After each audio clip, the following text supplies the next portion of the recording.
Humihiling ng emergency powers ang National Food Authority o NFA upang maibenta ang mas murang bigas direkta sa publiko sa gitna ng patuloy na pagtaas ng presyo nito.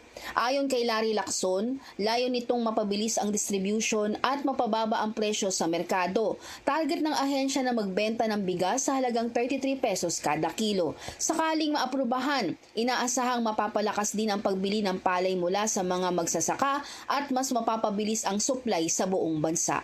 At yan ang ating balita para sa business natin to. Cecil Alabata Cruz, Radyo La Verdad 1350, ang UNTV Radio. Ayun. Maraming salamat, Cecil Alabata Cruz.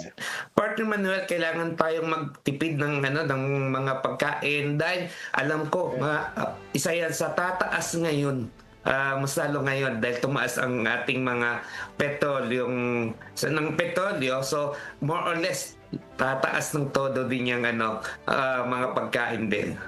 Sana, kapatid Randy, pumayapa na itong giyera dyan sa Middle East. At napansin ko rin, kapatid Randy, na parang kumunti ang mga lumalabas ngayon sa lansangan at parang nabawasan ang traffic dahil sa mahal ng gasolina siguro. Correct ka dyan, partner, no? Kaninang galing po ako sa bandang Cavite kanina.